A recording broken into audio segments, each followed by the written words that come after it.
Discurso de Trump em Davos melhora o ânimo do mercado e a Bolsa Brasileira bate recordes históricos. Isso e mais agora aqui no Morning Call 22/1 de 2026. Sejam bem-vindos. Fiquem comigo que hoje tem bastante coisa para falar, hein? Então posso acabar me estendendo um pouquinho.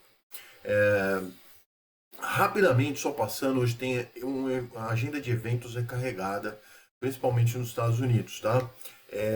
Bom, destaque do discurso do Donald Trump a gente já falou, a gente fala mais um pouquinho lá na frente, mas hoje na agenda de atividade tem os gastos com construção, tá? Que vieram acima do consenso, revertendo o dado anterior ainda que era de queda, e o índice Redbook que desacelerou. Também era um pouquinho, mas ele teve alguma desaceleração. Isso indica moderação no ritmo do varejo, tá? Não vou entrar em detalhes aqui dos índices. Outro índice importante por lá, que é o de crescimento do GPD Now, permaneceu elevado, 5,40. A projeção era 5,30, tá? E a anterior tinha sido 5,30 a leitura. Então, essa leitura reforça a atividade ainda firme no curto prazo. E isso deve atrasar a questão dos juros lá nos Estados Unidos, de queda de juros, tá? Para quinta-feira no Brasil tem também coisa importante para acontecer, reunião do CMN, Conselho Monetário Nacional, e na Europa tem o BCE, né, publica as atas da reunião de política monetária, tá? Bom, vamos ver como que ficou então os mercados ontem, né? Recuperação dos mercados. Dow Jones, tudo no positivo, destaque para o Brasil, tá? Já falo mais. Dow Jones 1,21, S&P 500 1,6, Nasdaq 1,18 e no Brasil o Ibovespa avançou 3,33%. Isso mesmo, senhores, 3,33%. Tocou os recordes e caiu um pouquinho no fechamento, mas fechou a 171.817 pontos. Bela marca. Vamos falar um pouco mais sobre isso. A câmera até desfocou aqui. Deixa eu ver se ela foca de novo. Focou. Eu não sei quanto tempo permaneceu desfocada. Mas foi um susto com o Ibovespa. Bom, vamos falar um pouquinho de Ibovespa, né? O que acontece então nesse momento? É uma tendência de alta, a gente já sabe que o Ibovespa vem numa tendência de alta. A marca histórica, então, não foi a do fechamento, ficou em 171.969, aí caiu um pouquinho. E esse movimento ele foi, né, acompanhado de amplitude em algumas ações. Tiveram destaques, né, de muita alta para muitos papéis, como o Cogna, por exemplo, subiu 10,96%. Então teve um rally ali distribuído por muitos papéis. E no acumulado de 2026, o Ibovespa ele já tem uma alta de 6,64%. Então mal abriu o ano e a gente já tem um desempenho bastante interessante. Lembrando que no ano de 2025 inteiro o Ibovespa avançou 33,95%, tá? Então, do ponto de vista técnico, ainda existe um forte fluxo comprador. Então, ainda se está negociando acima das médias, né, móveis diferentes, em diferentes horizontes de tempo. Então, tem tudo isso, tá? Mas esses movimentos recentes deixam, sim, o nosso mercado em zona de sobrecompra. Então, o que isso exige agora nesse momento? A atenção redobrada ali para eventuais movimentos de acomodação dos preços ao longo do caminho. Isso é bastante importante e a estrutura segue de alta.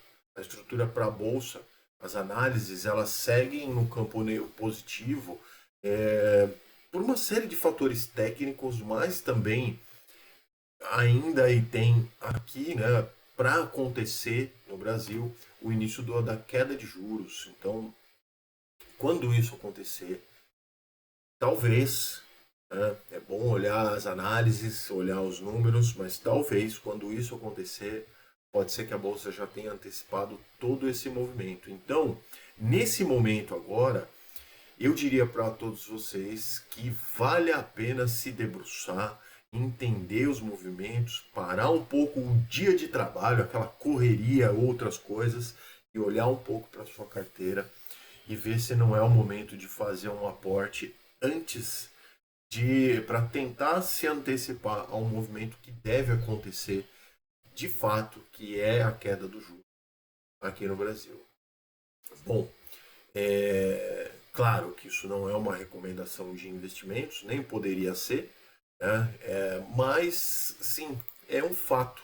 A bolsa ela vem subindo de forma meio que às vezes ela segura um pouco, fica um pouco de lado, aí depois vai dar grandes saltos, depois fica de lado novamente, e tudo isso num ambiente de juros bastante alto, onde, lembrando, né, aquele investidor que compra apenas o papel da renda fixa fica lá segurando na Selic. Ele está ganhando um bom dinheiro agora. Quando a Selic cair, ele vai, quando começar a cair, já vai ser precificado.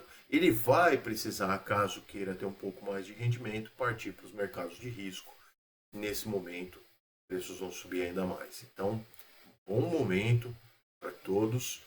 Vão e olhem as suas posições, entendam, conversem com seus profissionais, com seu assessor, como eu, com meus vários clientes, ou com o seu profissional, o seu gerente de banco, enfim, ou até mesmo você, com os seus próprios estudos. Tá? Mas é importante fazer isso nesse momento. E então chegamos no dia de hoje. Os índices futuros operam em alta nessa quinta-feira, ampliando inclusive os ganhos que foram fortes até no dia de ontem. Depois então do Trump fazer o seu discurso lá no Fórum Econômico de Davos e, né, abandonando ali a sua ameaça de impor tarifas à Europa, e se tiveram ali sinalizações de um acordo, né, sobre a Groenlândia. E aí abriu aqui novamente o apetite a risco nos mercados, depois que o Trump então descartou o uso de força militar, né? Mas ainda tem algumas questões ali entre Europa e Estados Unidos que tem que ser resolvidas para que isso se dilua de fato, né? Bom, para a área lá dos mercados dos Estados Unidos, então hoje Intel, Procter Gamble e GE Aerospace divulgam seus resultados nessa quinta, e os dados semanais de pedido de seguro-desemprego, né, que esse é um dado muito importante, o de inflação, o PCE e o PIB também são divulgados hoje, já falei sobre isso. Nesse momento, então, os mercados futuros, Dow Jones 0,23, S&P 500 0,45 e Nasdaq 0,67, tá? Os mercados na Ásia e no Pacífico fecharam ontem para nós, hoje para eles, em recuperação, franca recuperação, todo mundo no positivo depois que o Trump, então, deixou ali, recuou nas ameaças de impor tarifas, né, a países europeus. E no Japão teve também dados comerciais de dezembro com um crescimento nas exportações de 5,1%. Ficou abaixo das expectativas da Reuters, mas enfim, estão crescendo os números. Então, bora lá. China 0,14, Japão 1,73, Hong Kong 0,17, Índia 0,18 e Austrália 0,75. Todo mundo também no azul. Na Europa, mesma coisa. Todo mundo no azul hoje. Os mercados europeus operam em alta depois das afirmações de Trump, né? Que ele e o secretário-geral da OTAN, perdão, são organizações diferentes. Secretário-geral da OTAN, Mark Rutte, estabeleceram uma, entre aspas, estrutura para um futuro acordo relacionado à Groenlândia. Então ainda não sabe se realmente o que é, mas parece que nesses encontros acabam se chegando a alguns denominadores comuns. Estoque 600 1,16, Alemanha 1,20, Reino Unido 0,79, França 1,28 e Itália 0,98. Então todo mundo hoje surfando nas altas. Os preços das commodities, para terminar hoje, é um pouco mais longo, operam em baixa, né? Apesar do arrefecimento das tensões. Então já vemos os números. E a cotação do minério de ferro lá no porto de Dalian, na China, fecharam perto ali da estabilidade.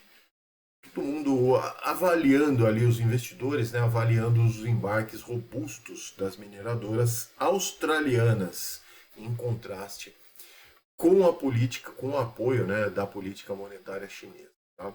Petróleo Brent opera em baixa, então agora 0,35, 65 dólares e 1 centavo o barril.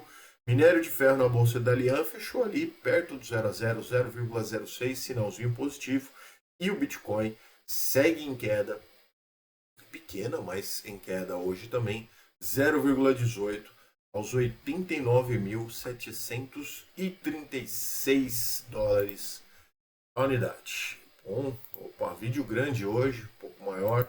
Espero que tenham gostado das informações. Claro, peço que se inscreva no canal, deixa like, comenta, tudo isso para ajudar na divulgação de notícias financeiras tão carentes no nosso país.